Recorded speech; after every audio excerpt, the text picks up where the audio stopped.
추수감사주일입니다. 추수감사주일은 1620년 102명의 청교도들이 영국에서 메이플라워를 타고 신앙의 자유를 찾아 지금 보스턴에서 한 45분 운전해서 가면 되는 플리머스에 내려서 한 겨울을 하고 살아난 그 해에 감사를 드렸던 전통입니다. 영국에서 떠날 때 숫자의 반 이상이 추운 겨울 배고픔으로, 추위로, 질병으로 죽었습니다.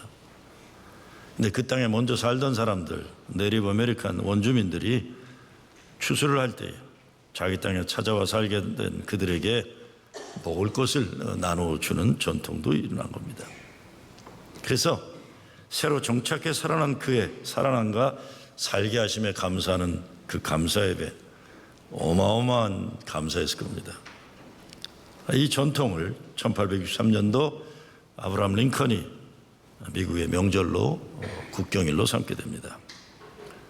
태평양을 건너왔건 대서양을 건너왔건 아니면 멕시코 국경을 건너왔건 미국은 이민자들이 모여 사는 나라입니다.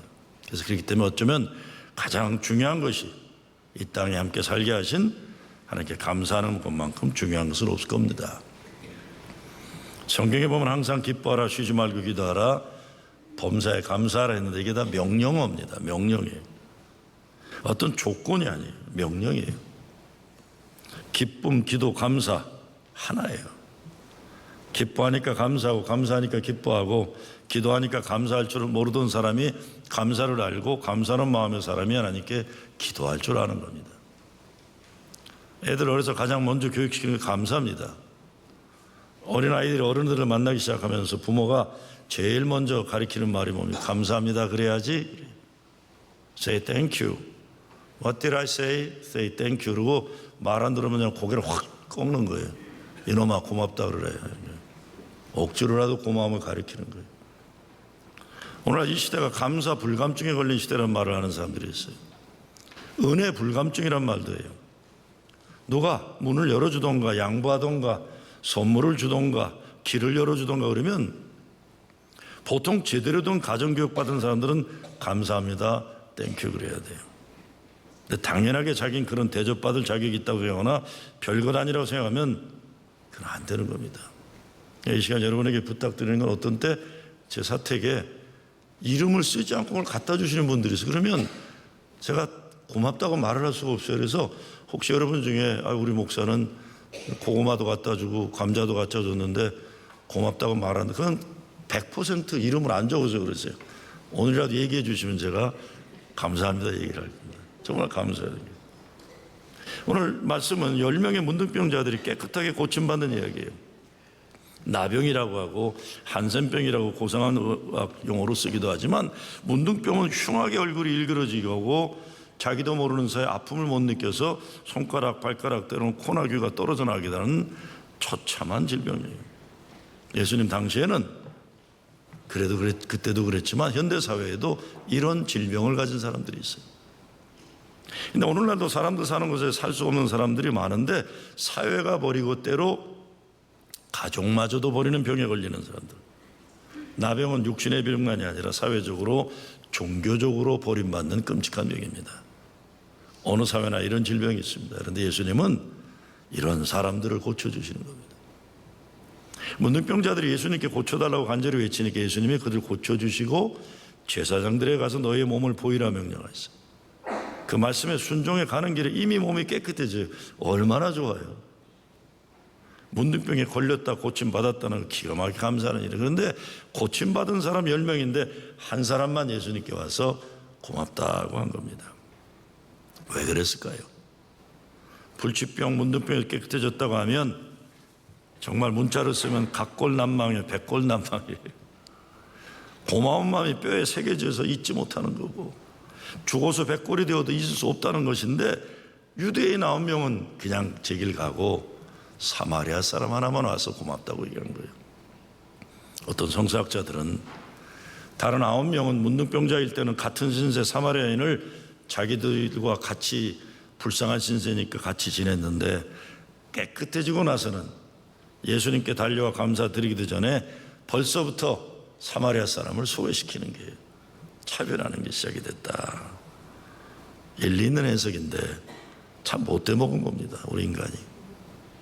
우리가 어떻게 감사의 생활을 제대로 할 수 있겠습니까? 첫째, 당연하게 생각하지 말아야 합니다. 건강도 생명도 오늘 잠자리도 아침밥도 저녁밥도 당연한 것 아닙니다. 내 부모도 내 자녀도 내 아내도 내 남편도 당연한 것 아니에요. 내 교회도 내가 다니는 학교도 내 직장도 당연한 것이 절대 아닙니다. 그리고 11절 말씀에 보면 예수님이 예루살렘으로 가실 때에 사마리아와 갈릴리 사이로 지나가시더라고 한 것 우리가 의미 있게 생각해야 됩니다. 예루살렘으로 간다는 것은 이스라엘 종교와 정치와 경제의 중심으로 간다는 겁니다. 그곳에 가는 길에 예수님이 사마리아 갈릴리 사이로 지나가죠. 이게 우연한 걸음걸이가 아니라 의도적으로 그쪽으로 향했다고 성경 전체를 보면 우리가 그렇게 받아들일 수 있어요. 사마리아는 유대인들이 가장 멸시하는 땅입니다. 그러나 유대인들에게 있어서 반드시 다시 만나야 하는, 회복돼야 되는 잃어버린 형제들이에요. 강대국들에게, 바빌론에게 나라를 빼앗기면서 갈라져야 했던 피를 나는 고난 속에 갈라진 동족이에요. 갈릴리는 같은 유대 백성이지만 척박한 땅이에요. 농사를 잘 짓는 곡창지대지만 농사를 칠 때마다 예루살렘에 빼앗겨가는, 그리고 척박한 가난한 사람들, 성경에는 강도들이 많은 곳이라고 했었어요. 그거는 유대인들이 그렇게 불렀다는 겁니다. 그 사람들을. 이 사람들을 히브리어로 암하레츠라고 해서 땅의 사람들이다 하는 거예요. 그런데 예수님 생애를 보면 예루살렘으로 가셔서는 새 역사를 위한 개혁적 사역을 하시고, 사마리아에 가셔서는 사마리아 사람들도 하나님의 자녀로 존귀함 받아야 하는 그들의 존엄을 회복하는 일을 하세요. 그들도 귀한 사람들이다. 그런가 하면 갈릴리에서는 천국 복음을 가르치시고 그들 가운데 제자들을 택하시고 병자들을 고치시는 사역을 하시는 겁니다. 그들이 하나님 거룩한 백성이라는 것을 분명히 하는 거예요. 그래서 예수님은 문둥병자들을 그냥 고치셨다기보다 사마리아와 갈릴리 사이에 있는 세상에서 버려진 사람들을 이제 사람답게 살 수 있도록 만드는 새 역사입니다. 사마리아에도 갈릴리에도 수도 소외당한 사람들, 이게는 오갈 데 없는 가장 바닥에 있는 사람들.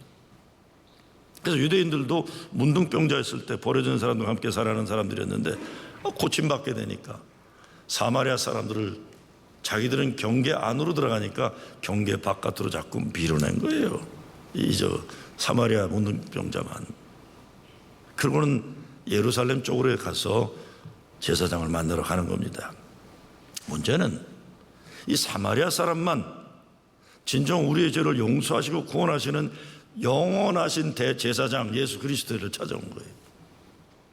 사마리아 사람은 예수님에게 와서 구원의 경계 안으로 들어왔고, 다른 사람들은 예루살렘으로 가서 구원의 경계 밖으로 간 겁니다. 그 18절에 보면 그를 이방인이라고 했습니다.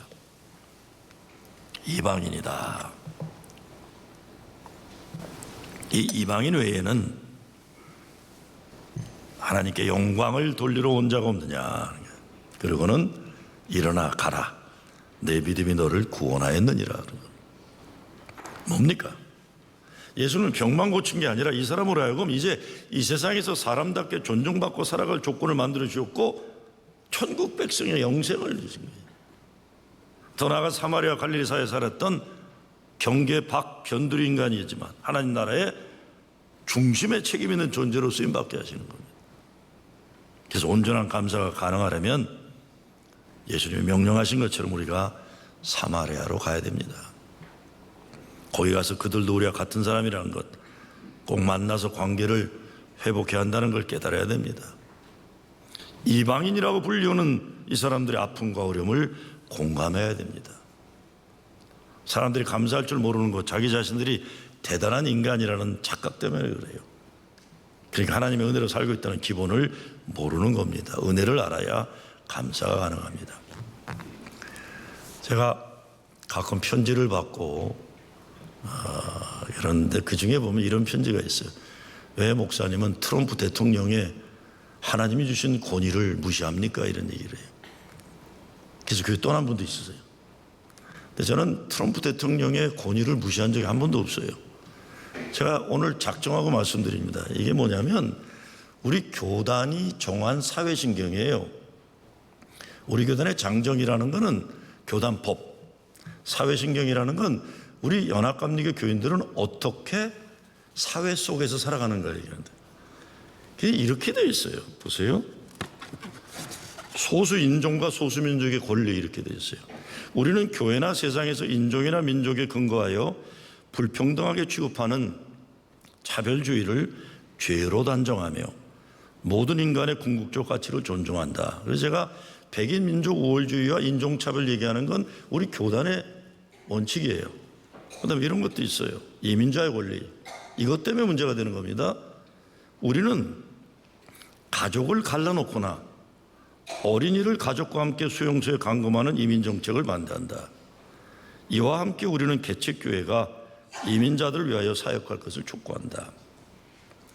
성적 성향에 상관없이 주어지는 동등권이라는 것도 있어요. 우리는 성적인 성향과 상관없이 모든 사람에게 기본적인 인권과 시민으로서 누릴 권리가 있다는 사실을 믿는다. 이렇게 했습니다. 여러분, 이거는 우리 감리교가 정한 우리 사회 신경이에요. 그런데 저한테 오셔서 트럼프 이민법을 제가 지지해 주기를 바라면 저는 연합감리교 목사로서 내 자격을 상실하는 겁니다. 아시겠죠? 그러니까 더 이상은 그런 얘기 하지 마셔야 돼요. 그게 뭐냐? 사마리아로 내려가야 되는 거예요. 또 2016년 1200만 성도를 가진 우리 교단 총회에서 한반도 평화통일 결의문을 냈어요. 그러니까 이것도 제가 작정하고 말씀드립니다. 한반도 평화통일을 위해서 우리 연합감리교단은 각 기단과 교회가 그 일에 쓰임받겠다고 결단을 내린 겁니다. 무슨 말인지 아시겠죠? 그러니까 제가 연합감리교 목사로 있는 동안은 그것을 존중해 주셔야 됩니다. 그게 우리 교회가 행해야 할 사회적 신조예요. 그거는 어디에 근거하느냐? 사마리아 갈릴리 경계를 가시는 예수님이에요. 이해가 되시죠? 그러니까 여러분이 자꾸 나는 예루살렘에서 성공한 사람이다. 괜찮아요, 그러셔도. 그렇지만 예수님은 예루살렘에 가셔선 니들 그렇게 살지 말라고 그러고 말씀하셨고, 사마리아 가셔서는 여러분도 하나님에게 귀한 존재라고 얘기하셨고, 갈릴리로 가셔서는 아픈 사람들 고쳐주고 그 사람들의 존귀함을 인정해주고 그 사람들을 제자로 삼으셨던 겁니다. 이것이 예수의 정신이에요. 이것이 예수의 정신입니다. 그러니까 예수 믿는 사람이 지켜야 할 정신을 망각하고 자꾸 딴소리들 하면 연합감리교 교인이라고 할 수가 없는 겁니다. 아시겠죠? 그러니까 여러분 이제 교인들 중에 쓸데없는 소리 하면 쓸데없는 소리 하지 마라 이렇게 하셔야 돼요. 아시겠죠? 제가 양보할 수 없는 겁니다. 양보할 수 없는 거예요. 유대인들은 한 사람도 예수님께 와서 감사드리지 않았다는 거 다른 거 아닙니다. 당연하게 생각하는 거예요. 이제 병이 났으니까 딴 세상 사람들처럼 살 수 있게 된 거예요. 그러나 사마리아 사람은 병이 나았어도 계속 소외당하는 존재로 살아야 돼요. 하나님의 은혜가 계속 필요해요. 그래서 예수님이 심령이 가난한 자는 복이 있나니 천국이 저희들의 것이며 말씀하는 겁니다. 은혜를 안다는 것은 자격이 없는데 사랑받는 것 아는 거예요. 복음송 가운데 그런 노래 있죠? 주 예수 날 위해 죽으셨네 왜 날 사랑하나, 겸손히 십자가 지시었네 왜 날 사랑하나, 왜 주님 갈보리 가야 했나 왜 날 사랑하나. 근데 여러분, 왜 날 사랑하느냐가 이게 질문 던지는 겁니까? 당신 왜 날 사랑해? 이런 겁니까? 왜 날 사랑하냐? 답하라 이런 게 아니에요. 이게 뭡니까? 감사, 감격, 감동의 찬양이에요. 어떻게 날 사랑하십니까? 어떻게 날 사랑하십니까? 심령이 가난하니까 은혜를 아는 거예요. 아픈 경험이 있는 사람이 고침받는 게 얼마나 감사할지 몰라요. 잃어버린 거 찾은 사람이 얼마나 귀한 줄 알고, 집에서 쫓겨난 사람이 집으로 돌아서면 얼마나 대단하게 귀한 줄 아는 거예요. 감사는 마치 한 줌의 모래알 속에서 작고 작은 쇳가루들을 고리러 갈 때 손가락으로 뒤지면 못 찾잖아요. 그런데 거기에 자석을 놓으면 쇳가루들이 오잖아요. 감사의 마음이 있을 때 하나님 사랑과 은혜를 온전히 깨닫게 되는 것입니다. 두 번째, 감사하는 사람에게는 감사의 조건이 드러납니다. 여러분 한번 생각해 보세요. 불평과 불만을 잘하는 사람들은 불평과 불만거리를 늘 끌어모아요. 감사하는 사람은 감사의 것을 끌어모으는 거예요. 이스라엘 백성이 4개월이면 건너갈 길을 40년 광야에서 방황한 것도 하나님 은혜에 감사하지 않고 불평한 겸 감사는 명령입니다. 그래서 스퍼전 목사가 이런 얘기를 합니다. 별빛을 주신 하나님께 감사하면 달빛을 주시고, 달빛을 주신 하나님 감사하면 햇빛을 주시며, 햇빛을 감사하면 영광의 천국빛을 주신다. 근데 사실 별빛 전에 촛불이라고 그랬어요. 촛불을 감사하면 별빛 주신다 그랬어요. 감사의 크기를 늘려가는 게, 그래서 감사 중 최고의 감사는 미리 드리는 감사예요. 우리가 펌프질 할 때 펌프물을 얻으려면 먼저 펌프에 마중물을 넣는 거예요. 감사를 하면 감사의 물이 콜콜콜콜콜 나오는 거죠. 나의 삶이 힘들고 어려울수록 억지로라도 감사해야 돼요.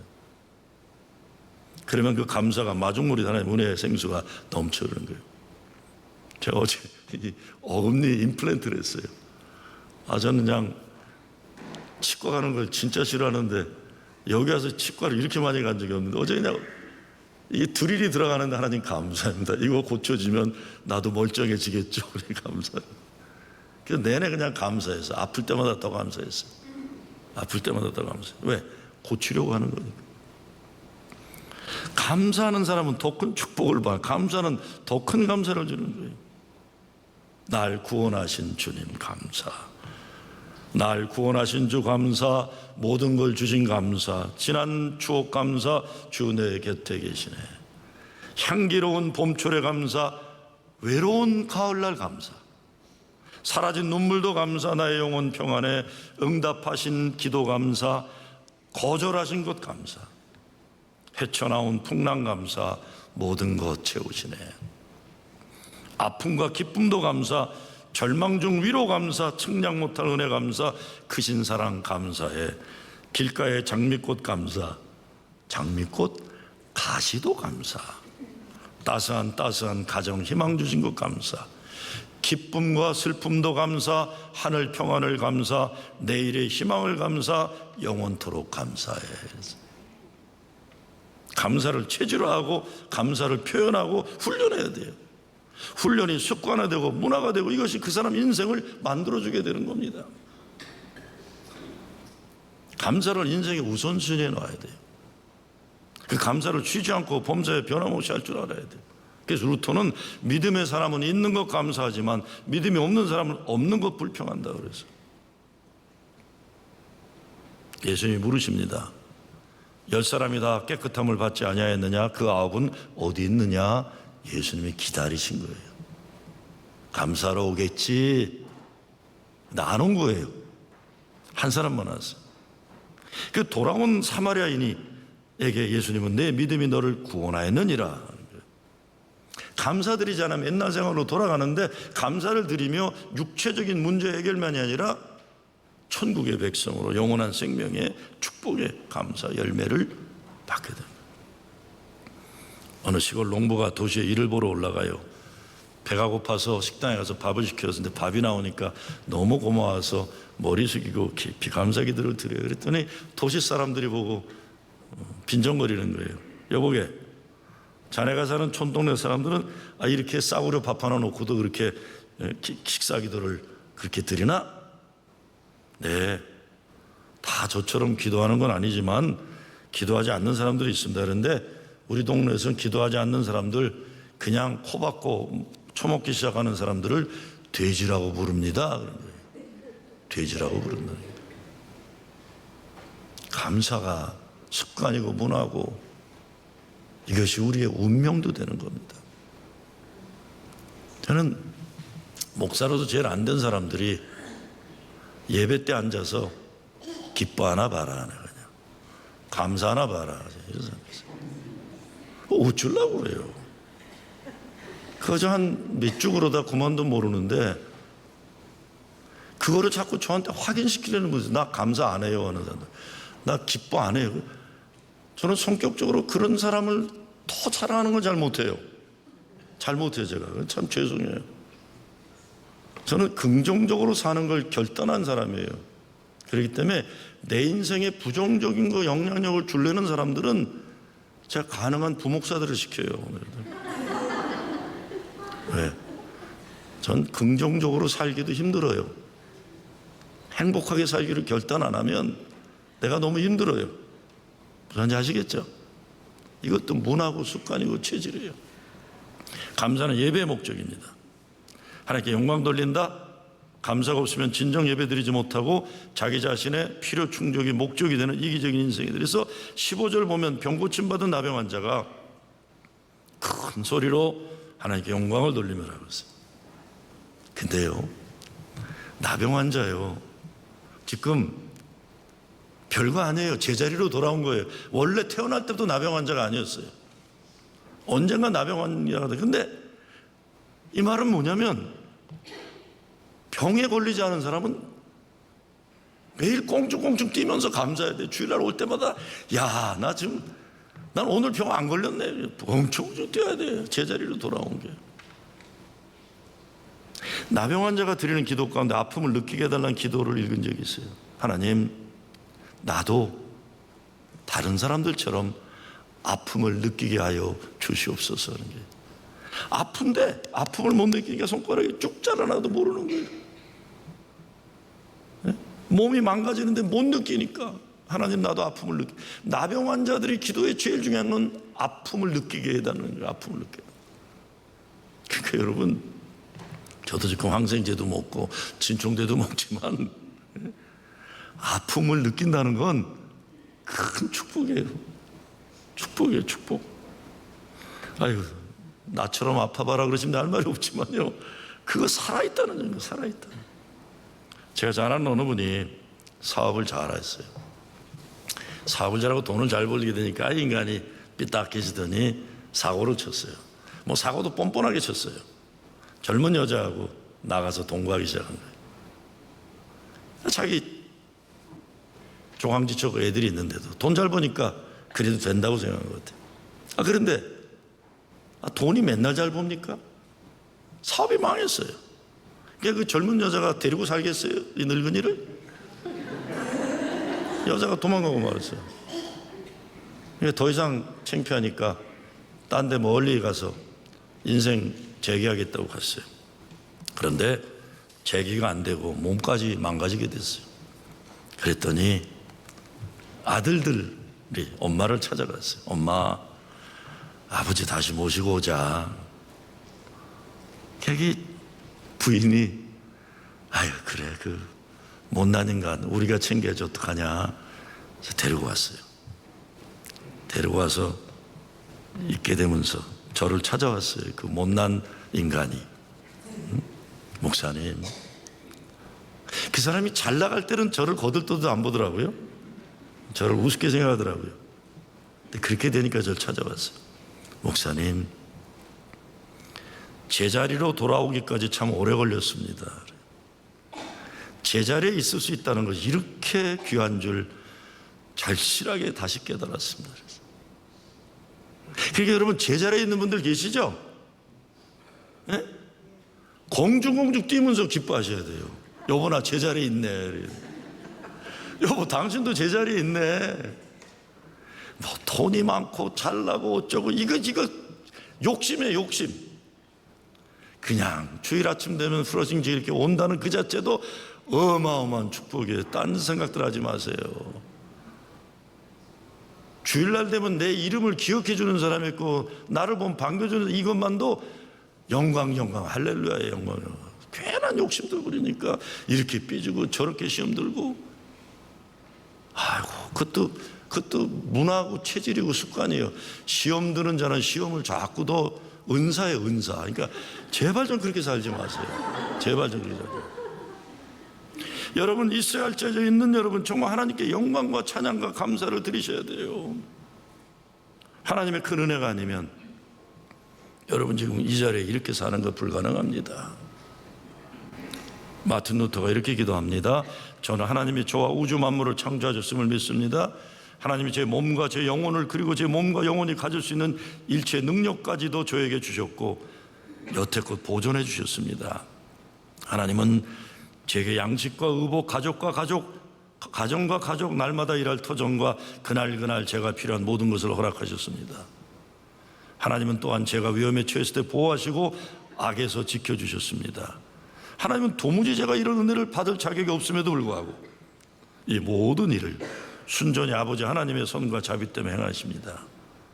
그러므로 저야말로 하나님께 감사하고 찬양드리고 섬기고 순종해야 마땅합니다. 그것은 한차 오차도 없는 진실입니다. 우리 하나님께. 제가 몇 년 전에 소록도에 가서 새벽 기도에 설교를 한 일이 있어요. 새벽 4시에 예배가 시작되는데 교인들이 새벽 2시부터 와서 기도를 하고 있어요. 소록도 마을마다 교회가 있어요. 소록도에 제일 중요한 건 병원하고 마을입니다. 제가 새벽 4시 설교를 마치고 큰 깨달음을 얻은 게 있어요. 그 교인들은 2시부터 나와 있어요. 제가 왜 이렇게 일찍 나오시냐 했더니, 목사님, 우리 교인들은 할 게 뭐가 있겠습니까? 전화할 가족들도 없고 놀 친구들도 없고 교회밖에 없습니다. 제가 설교를 끝냈더니 목사님도 나 앉아서 그래서 성경을 남기실 때 힘이 들더라고요.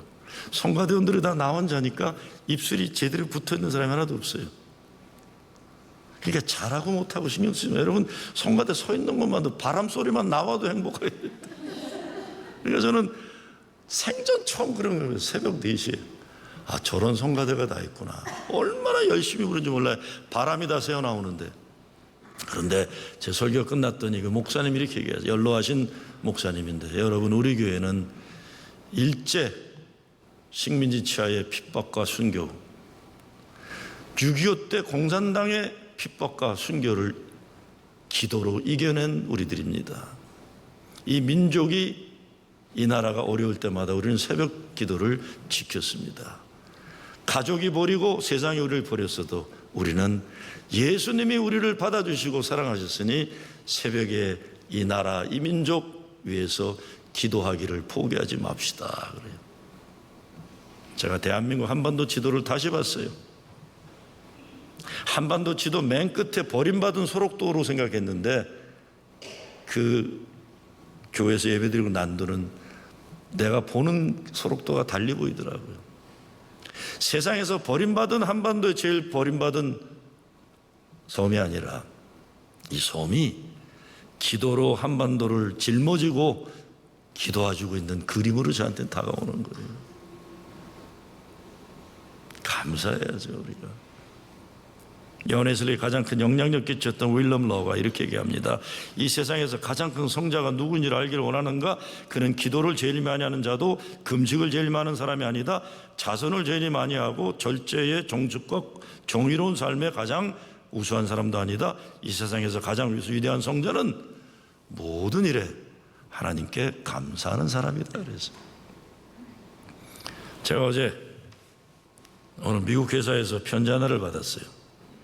열어보니까 10,000불짜리 수표가 들어가 있어요.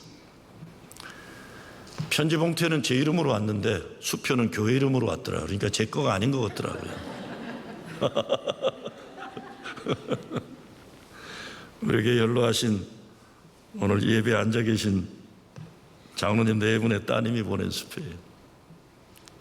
제가 보기에 부모님에게 드린 감사들 선물인데 교회에 드린 거예요. 아마 몇 주 전에 권사님이 저한테 제 전화번호하고 주소 그리고 영어 이름을 달라고 하시게 왜 그러냐 했더니 교회에서 특별 헌금을 하는데 아마 4분이 얘기를 하는 걸 따님이 듣고 내가 할게 엄마 아빠 그런 것 같아요. 내가 낼게. 근데 제가 10,000불짜리 수표를 들고 은혜 받은 거는 장로님 4분이 그 큰 선물을 본인들이 받아 쓰기보다 교회에 들어진 것이 더 감사하고 자랑스럽고 행복한 모습이었어요.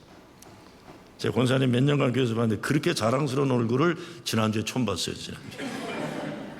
내가 그 돈 쓰기보다 내 딸이 교회 헌금을 냈다는 것이 자랑스러워. 나도 우리 애들이 그러면 참 좋겠어요. 앞으로 그렇게 했으면 좋겠어. 얼마나 감사해요. 마지막으로 감사의 삶이 우리 공동체의 관심이 돼야 돼요. 미국 감사주의를 어떻게 시작되는지 생각해 볼 때 하나님께 감사드린 전통을 잘 보존할 때 이 나라는 축복받은 민족이 될 거예요. 오늘 본문에 보면 예수님이 이방인이라고 사마리아인을 표현하면서 축복했는데 이방인이란 말 좋은 뜻은 아니에요. 그러나 예수님 말씀 생각해 보면 우리